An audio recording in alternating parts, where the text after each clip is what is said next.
Welcome to Stories Round the Table with Hudson James and Joni Harms.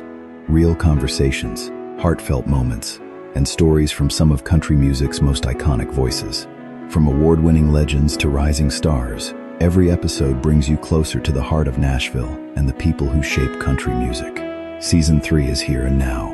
It's officially a True Country Plus original, streaming on truecountryplus.com and at storiesroundthetable.hudsonandjoni.com.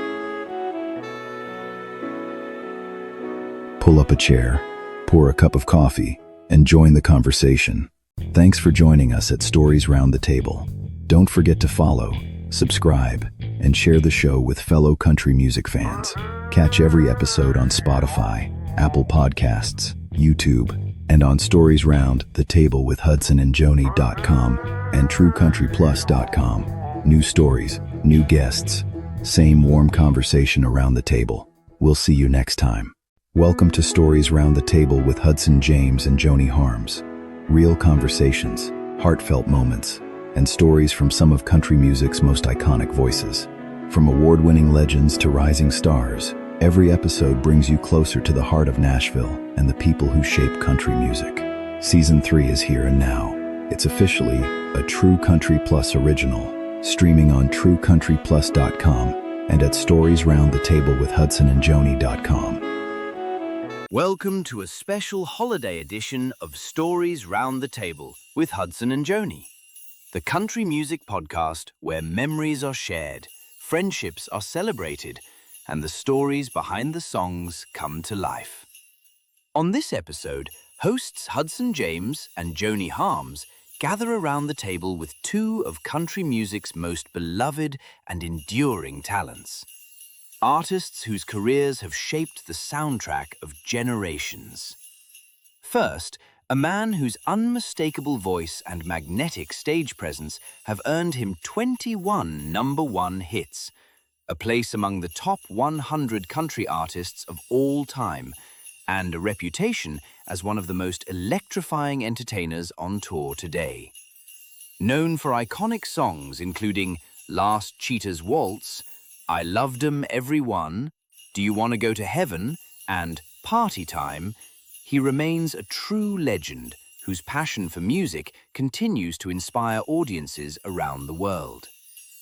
Tonight, he joins the table to share Christmas memories and talk about the brand new holiday album he created with his wife. The show welcomes T.G. Sheppard. Alongside him is a powerhouse of creativity. Singer, songwriter, producer, author, speaker, comedian, and acclaimed artist Kelly Lang. Her songs have been recorded by some of the greatest voices in music, and her collaborations include icons such as Sir Barry Gibb, Dame Olivia Newton-John, and Lee Greenwood. Her distinguished career spans celebrated albums, national television campaigns, and the extraordinary honor of having her original song, Under a Tennessee Moon, declared an official state song of Tennessee. A 20-year breast cancer survivor and a source of inspiration for audiences everywhere, she brings heart, humor, and artistry to everything she touches. Together, T.G. Sheppard and Kelly Lang join Hudson and Joni to share the stories behind their new Christmas project, a collaboration filled with nostalgia, harmonies, and the warmth of the season. Later in the episode, the conversation expands as Public Relations Director Vernell Hackett pulls up a chair to add her insight and perspective. So, settle in, get comfortable, and enjoy a festive gathering of music, memories, and meaningful stories. This is Stories Round the Table with Hudson and Joni, and the holiday conversation begins now. Okay, well, guys, I truly, truly thank you so much for taking out the time. You guys are extremely busy people. Great history in music. And I hear that you guys have been working on a new country or a Christmas album. Well, yeah, for the last 2 years. It's amazing that we started this project some time ago. we on the album is some original, of course, songs that people will recognize, and we've done our versions, but we've also written some of the new Christmas songs that's on the album that I think people will hopefully like. But yeah, we just finished the new Christmas album, shot a video, and that'll be coming out. And what else do you? My daughter was like, "Why do you keep putting singles out? Just put a whole album together." So we decided to put this album together and make sure that it was, something that somebody else would really enjoy. Right. The different types of songs on them. It was like Right. White Christmas and I don't know, Have Yourself a Merry Little Christmas. There were so many different songs on there that were classics, but then there were some on there that we just decided to try and surprise people with. There's one song called DJ Play a Christmas Song, and that was a Cher recut. So we're really thrilled to be able to have that on the project as well. Not country, but I think Not people will enjoy it. Well, now Vernell, our public relations director, has come on, and I know she's got many questions for you guys. Yes. Hi, Vernell. Hey, Vernell, how you doing? I'm good. You know what I think of when I think of you two guys? Uh-oh. I Hope think it's good. I think of coming out to your house that time, and you fixed spaghetti, and we did it for a story for Country Weekly. I remember that so well. It was at our other house.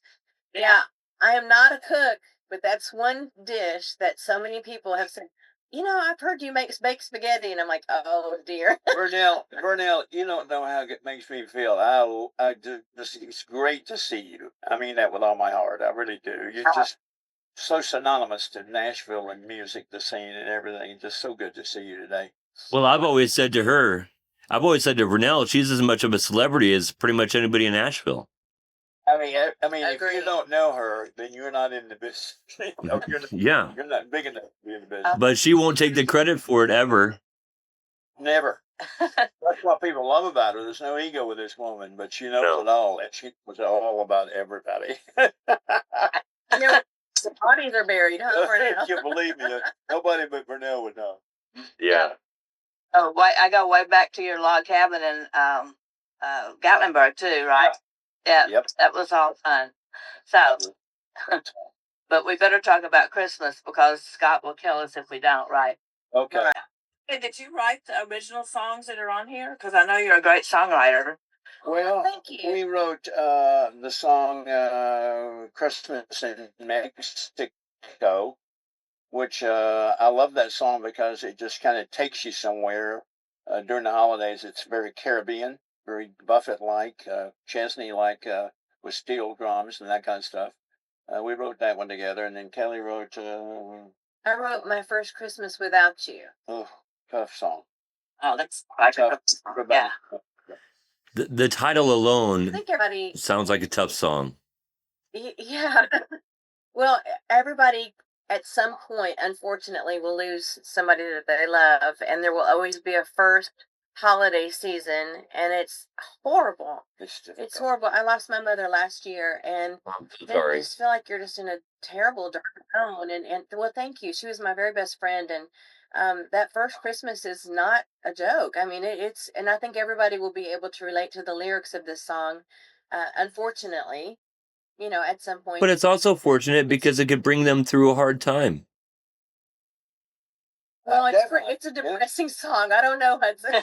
Well, isn't that what music is all about anyway? Is Yeah. people through certain times when maybe things are difficult. Yeah, Music can lift you up. I saw a quote one time that really meant a lot to me. It said, "Music is what feelings sound like." Yeah.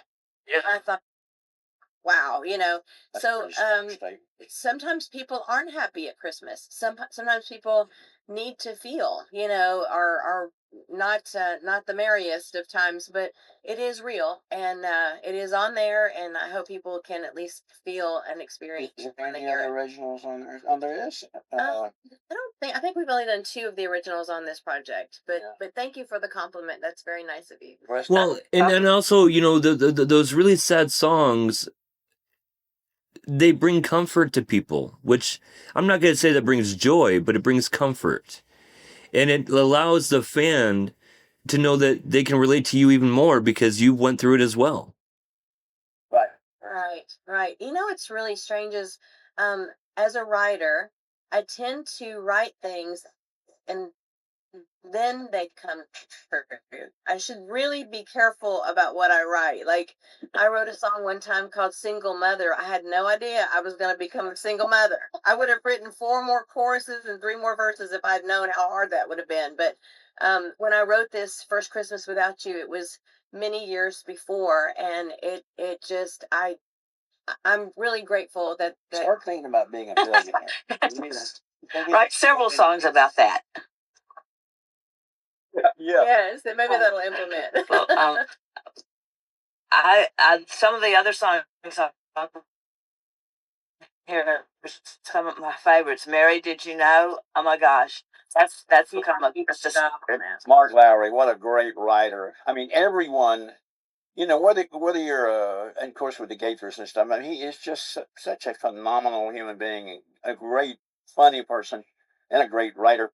I've always loved this song, and because it says everything that needs to be said. And, oh my God, that line that says, "When do you know that you touch the face of God?" Yeah. Wow. Yeah, I'm tearing it up right now just saying that. Yeah, I think it's the greatest song ever written. It had to be on this album because it happens to be one of my all-time favorite songs, period, other than being a Christmas song. But it was an honor to be able to do it. It's a song that you would think would be easy to sing, but it's a big song. No, it's very complex. Everyone, I don't give it the emotion that it needs. And with me, I was very emotional when I recorded it. Yeah, I bet. Yeah, you just almost can't be. Yeah. I'm not sure how you couldn't be emotional when singing that song. Well, it's just like I say, it says it all. I mean, every line in the song is a hook, and if you don't pay attention, you'll miss one of those lines that is so important in the song. And yeah, I tear up when I hear "How Great Thou Art." The same thing. Same thing. You know, it's overwhelming. The lyrics to it are just, they hit you right in the heart. Really does. Really does. Mark says the reason he got that song was that Gloria Gaither didn't get up earlier than him that morning. Mark. That was pretty cool, yeah. Do y'all have, between you or together or separate when you were children, what was your favorite gift that you've ever gotten for Christmas? Well, TJ was never a child, according to him. I was an adult when I was born. I never, because I was a boy when I was a kid, so I was always scared to try to survive. Oh gosh, greatest gift. My I goodness. mean, Christmas. Oh my gosh. That's tough. Yeah. That's a tough one. How far back are we going here? As far back as you need to. Oh my goodness. Well, I mean, I just remember in the day, you would get a JCPenney or a Sears catalog and you'd circle what you wanted. They don't do today, of course, but I remember wanted a Huffy girl's bike with a basket on the front, and I did get that. I got a waterbed one year for Christmas, which I loved because I love water like crazy. And I mean, those are the two that stand out to me. I mean, TG's always really thoughtful and gives me beautiful gifts, but none that mine right now. I'm kind of with you. I remember around 10 or 11 years old, I had dreamed of having, it was actually a Donald Duck bicycle, where Donald Duck's beak went out in front and the light was over its head. And I know it sounds crazy, but I'm just. Hey, you can't go wrong with Donald Duck, man. That's the one you had the wreck on? Yes. Oh my God. Okay, I do know about this. And so I wanted that. I mean, I'm kind of like the guy in the Christmas story, the one, the BB gun. I was dying. I was just praying for this bike, hoping I'd get this bike. I was the same, yeah. And at Christmas time, this big box, and I'm thinking, it's big enough for a bike. And there was the Donald Duck bicycle. They need to make a review about that. And of course, I had to make it sound like it had a motor in it, so I took my clothespins and some cardboard and put it back. I think we've all done that with some baseball cards too. I do have a memory. My brother was always so competitive with me. And my mom loved to buy me, I love little things. Like I'm thrilled with something tiny. I want a lot of them, Yeah. a lot of little cheap things. And my brother used to crawl under the Christmas tree and count how many gifts I would get compared to him. And he would be mad the whole season, I'd be like, oh my gosh. So I try to be very even with what we get our kids. And every year I count every gift out to make sure everybody's got it because I don't want to live through trauma again. Well, I'm actually the same with you. I would rather have like 30 presents that are all cheap things than to have one big present. The older I get, the smaller I want the gift to be, but I want them to be really nice. But Yeah. also with you, though, Kelly, you also like to have lots of little things to open up. It's not necessarily they don't have to be big. You just love opening. I love gifts. opening up gifts. Yeah, you could just wrap me a bag of bubble gum and I'm happy to unwrap it. Oh, honey, let me tell you something. This story was coming. One of the reasons I wanted to marry him.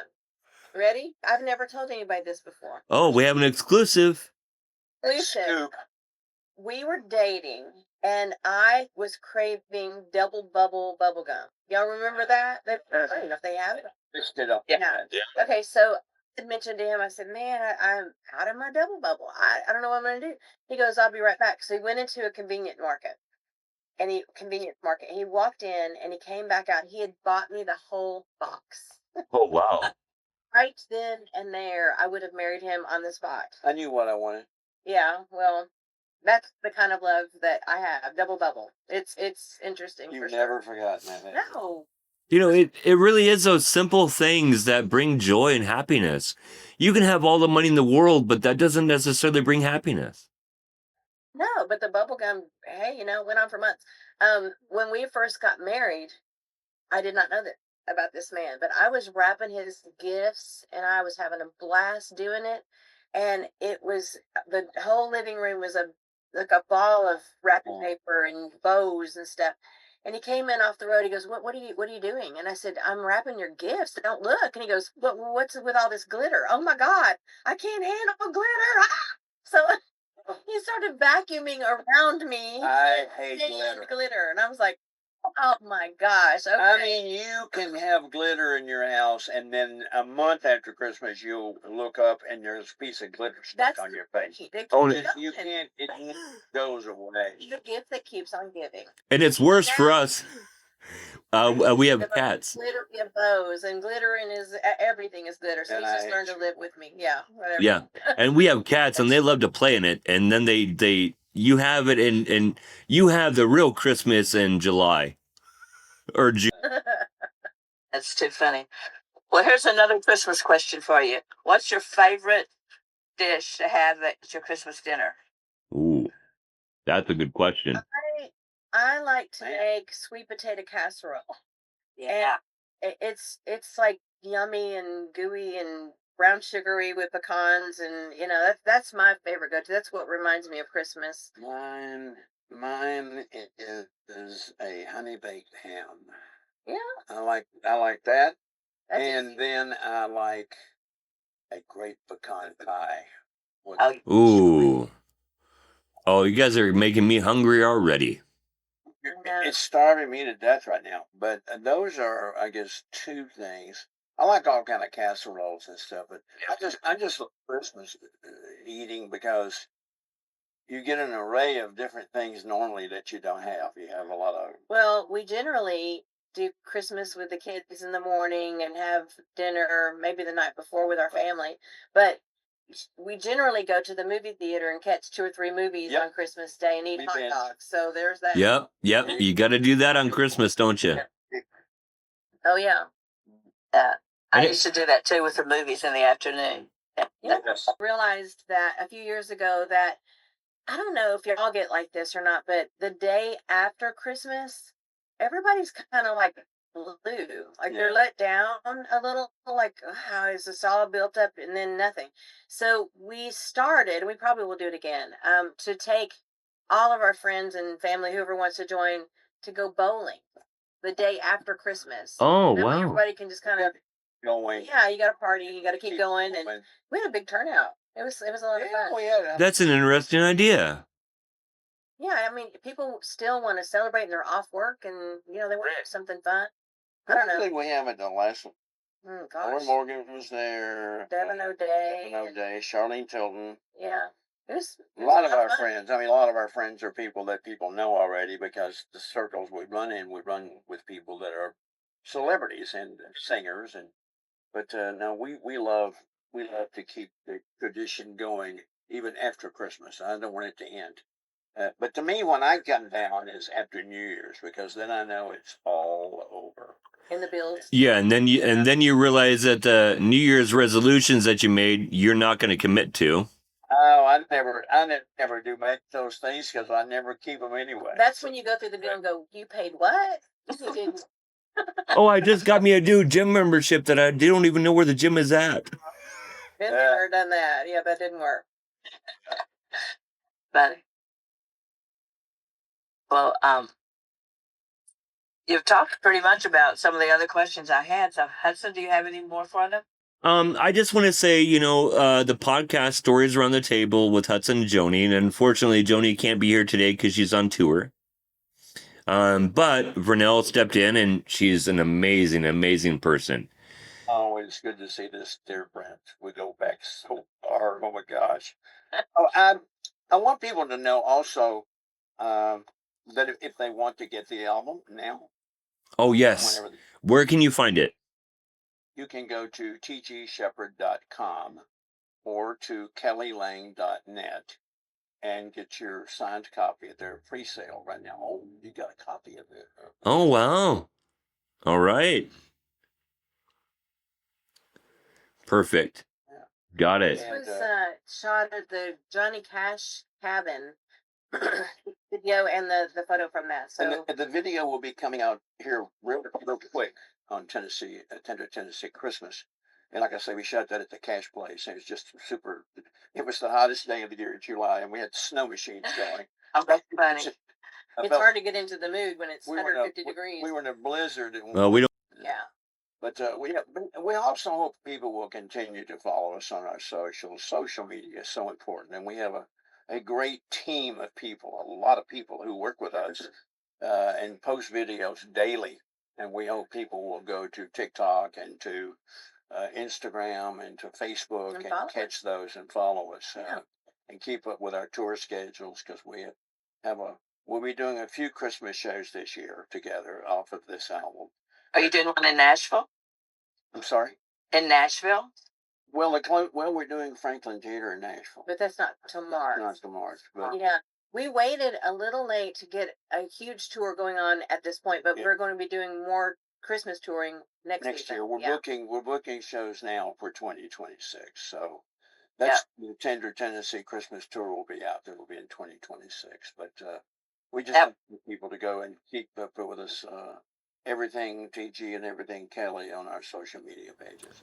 Well, I just want to say thank you guys so much. I know you guys are extremely busy, and our podcast is really informal. It's to allow the artists to maybe share stories that they don't necessarily get to do on scripted interviews. And our interview isn't scripted. You can talk about things that maybe other people don't get to hear. Like bubblegum and glitter. Right. Right. And Donald Duck bicycles. Right. And so I enjoyed today because it wasn't like an interview. It's a conversation. Right. There's an art to interviewing if you can make it sound like a conversation, and you've mastered that. Well, you're great at it. I thank you very much. But the truth is, I'm a 90s country boy. Grew up in New York, but I'm a 90s country boy. And I always wanted to hear stories that you don't always get to hear from people. And every time you watch an interview, it's all scripted. Sure it is. And that's not what I want to hear as a country music fan, right? Yeah. I want to know the stories like the bubblegum and the bike and things about the actual artists themselves as the person. Not the artist, but the person. The time today, we really appreciate your calling us. Vernell, always good to see you, my dear friend. Y'all too. Thank you, TG. We love you. You know that already. So Y'all too. Oh man, she's an amazing person to have on my team. I couldn't get any more luckier than having someone like her behind me. she's an amazing person to have in your life, period. Everybody feels that way about her. But it was fun today, and we thank you so much, and we hope you both have a blessed and safe holiday season coming up. You as well. You as well. Thank you guys. All right. Thank you. Bye. Bye-bye. Thanks for joining us at Stories Round the Table. Don't forget to follow, subscribe, and share the show with fellow country music fans. Catch every episode on Spotify, Apple Podcasts, YouTube, and on Stories Round the Table with HudsonandJoni.com and TrueCountryPlus.com. New stories, new guests, same warm conversation around the table. We'll see you next time.